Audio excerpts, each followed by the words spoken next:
4e semaine d'affilée, donc où on se voit pour traiter d'un cas, parce que c'est le thème de notre émission, au cas par cas, donc un cas qui a retenu particulièrement votre attention. Donc c'est vous cette semaine? Surtout celle de Charlotte. En fait. Voilà, c'est ma semaine. C'est votre semaine, allez Charlotte.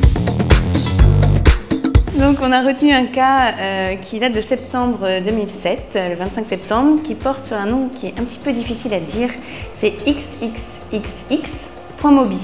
D'accord. Donc on revient, on fait suite à 4xx.mobi. Exactement, on fait suite à la décision de la semaine dernière qui parlait un petit peu de pornographie ou pas loin. Là on est complètement dedans en fait.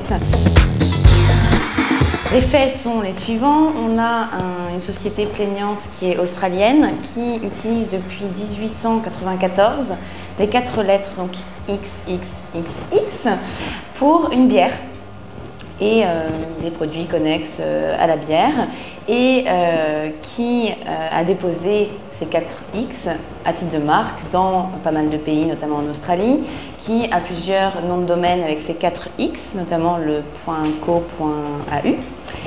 et qui se rend compte que justement quelqu'un réserve le xx.mobi, et que ce nom de domaine renvoie, n'est pas directement attribué à un site internet, mais renvoie directement sur un autre site qui propose des vidéos payantes pornographiques, qui sont accessibles, parce que c'est très moderne, qui sont accessibles sur les téléphones portables. D'accord.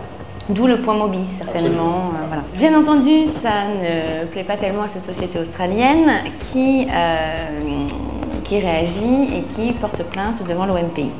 Donc, quel est son... Il préférait vendre la bière. Voilà, c'est ça. Il pense un petit peu que ça lui porte, ça porte un tac à son image. C'est difficile de vendre de la bière, mais quoique... Bon, on peut toujours faire des commandes, des livraisons à distance, des choses... Absolument. Ouais, il y a moyen. Donc son argumentation, d'abord, toutes ces marques, son usage depuis plus de 100 ans et sa notoriété.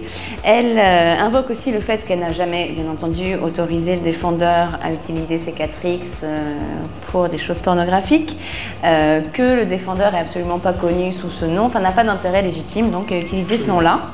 Et elle invoque aussi le fait que, comme par hasard, ce défendeur essaye de tirer profit de la notoriété de la marque, d'une part, et d'autre part, porte préjudice à la marque vu les activités au contenu pour adultes qui sont concernées par ce nom de domaine. Alors, assez exceptionnellement encore, on a une réponse du défendeur dans cette affaire qui conteste donc l'argumentation de la société australienne et qui dit que la société australienne a des droits pour de la bière sur ces 4X, mais n'a pas un monopole suffisant pour empêcher n'importe qui d'utiliser 4X sur Internet pour des activités qui n'ont rien à voir avec la bière. Il dit aussi que l'usage qu'il fait de ces 4X, c'est un usage totalement descriptif, puisque l'usage de la lettre X, de 2X, de 3X, de 4X ou plus est complètement commun au monde du X, on va dire. Exactement, voilà, et que c'est donc complètement banal.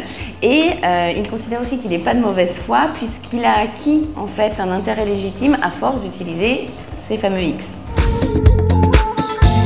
On a une décision de l'OMPI qui rejette la plainte, donc qui donne raison à notre pornographe.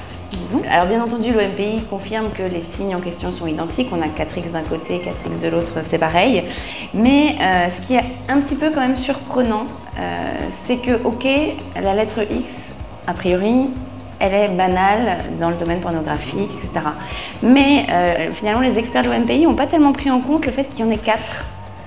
Parce que je ne sais pas comment ça se passe à l'étranger, peut-être que ce n'est pas le cas, mais il me semble qu'en France, en tout cas, le domaine pornographique, effectivement, on parle du X.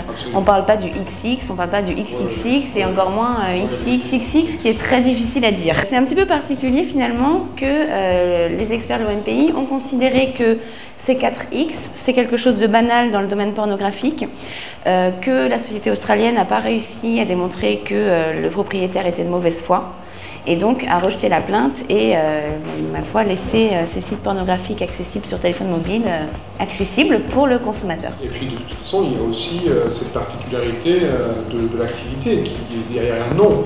À partir du moment où il n'y a pas, on va dire, similarité dans les activités, il y a quand même, au départ, il y a une présomption, je dirais, de bonne foi entre les deux personnes. Surtout quand il s'agit de 4X alignés où il n'y a vraiment pas une signification particulière. Ouais. Mais ce qui est amusant, c'est que finalement la société australienne invoquait sa notoriété, la notoriété de sa marque, et l'OMPI, on n'a pas tenu compte. Moi personnellement, je ne connaissais pas, donc je ne sais pas si on peut vraiment dire que c'est notoire, mais absolument pas eu de réflexion sur la notoriété de ces 4X. Et c'est complètement en fait une approche différente de la décision qu'on avait vue la semaine dernière, où finalement le seul fait qu'une marque soit reprise quasiment à l'identique pour des activités pornographiques montrait tout de suite ça portait préjudice à la marque, etc. Là, on a vraiment un signe complètement identique, des activités pornographiques, mais c'est pas reconnu parce que, pour X raisons, on considère que ces 4X sont usuels, ce qui est pas forcément très fondé à mon avis. Ah ben parfait, ce monde du X nous a permis inspiré. De finir notre sujet. Et autre chose à rajouter, non, sur ce sujet-là particulièrement? Non, pas particulièrement, mais peut-être que la notoriété d'une bière est plus difficile à démontrer, ou que l'atteinte à l'image était peut-être plus forte parce que l'agence Elite a quand même une image prestigieuse, alors que peut-être que pour le X, on a besoin d'une bière avant. Et peut-être même ceux qui utilisent la bière XXXX utilisent aussi d'autres services. C'est possible, c'est possible. Après ou avant la bière, en tout cas. Mais ce qui est amusant aussi, c'est de voir finalement l'impact un peu commercial qu'il y a dans le choix de la marque, puisque je pense qu'en 1894, quand les Australiens ont choisi ces 4X comme nom de leur bière, peut-être qu'à cette époque, les X avaient absolument aucune connotation pornographique. Et c'est vrai qu'il y a une évolution finalement dans la signification de la marque. Et on peut même se demander si, à moins que ça leur plaise d'avoir justement cette image pornographique, si le nom de la bière reste vraiment bien utilisé en fait, bien fondé. Eh bien merci. Et donc à la semaine prochaine. Avec plaisir encore.